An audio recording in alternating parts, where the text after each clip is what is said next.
নমস্কার সকলকে। আমি ময়ূরী, আমি ওয়েস্ট বেঙ্গল থেকে বলছি। আশা করি আপনারা সবাই ভালো আছেন।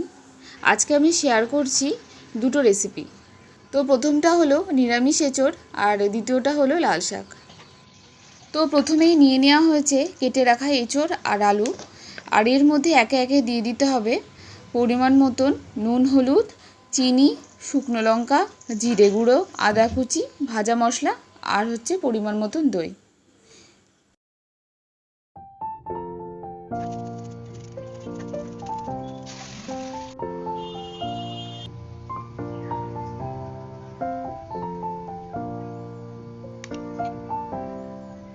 আর এর মধ্যে দিয়ে দিতে হবে কাসুরি মেথি, যেটা সবার শেষে দেওয়া হয়েছে। তো সব কিছু দেওয়ার পর ভালোভাবে মেখে নিতে হবে।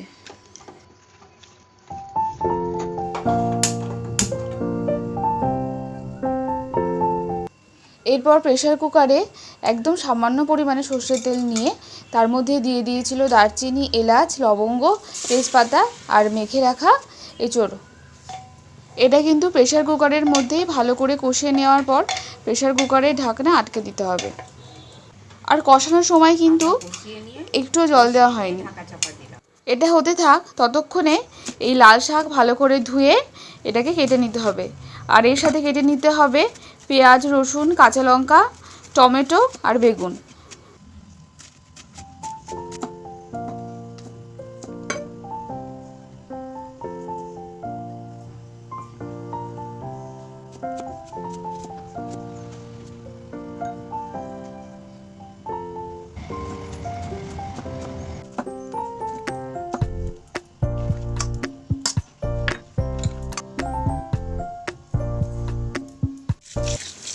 সব কিছু কেটে ভালো করে ধুয়ে নিতে হবে। আর এখানে কিছু পড়ে গেছে,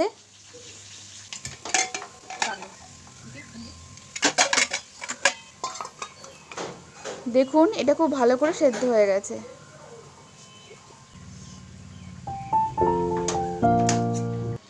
দেখুন আমাদের এঁচোড় একদম রেডি।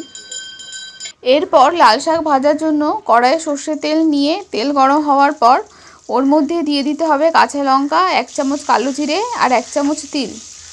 আর দিয়ে দিতে হবে পেঁয়াজ, রসুন, টমেটো আর বেগুন দিয়ে একটু ভালো করে ভেজে ওর মধ্যে দিয়ে দিতে হবে কেটে রাখা শাকগুলো। আপনারা কিন্তু অবশ্যই আমাকে কমেন্ট করবেন যে আপনাদের ভিডিওগুলো কেমন লাগছে। আর এর আগের দিন যে ভিডিওগুলো আমি শেয়ার করেছি সেগুলো আপনারা অবশ্যই দেখবেন। ওর মধ্যে আমি বলবো যে সাবুর পায়েসটা অবশ্যই দেখবেন। আশা করি আপনাদের খুব ভালো লাগবে। শাকগুলো দেওয়ার পর এর মধ্যে দিয়ে দিতে হবে পরিমাণ মতন হলুদ আর নুন দিয়ে একটুখানি নেড়ে চেড়ে শাকগুলোকে ঢাকা চাপা দিতে হবে। দেওয়ার পর দেখা যাবে যে শাকের মধ্যে থেকে কিন্তু জল বেরোচ্ছে। এটা ভাজতে কিন্তু এক্সট্রা করে কোনো জল দিতে হবে না। দেখুন এরকমভাবে জল বেরোবে। আর এটা কিন্তু কম থেকে মাঝারি আঁচে রান্নাটা করতে হবে। নামানোর কিছুক্ষণ আগে দিয়ে দিতে হবে 1 চামচ কর্নফ্লাওয়ার, দিয়ে এটা ভালো করে মিশিয়ে নিতে হবে। আর এই লাল শাক খাওয়া কিন্তু খুবই উপকারী, এতে রক্ত হয়।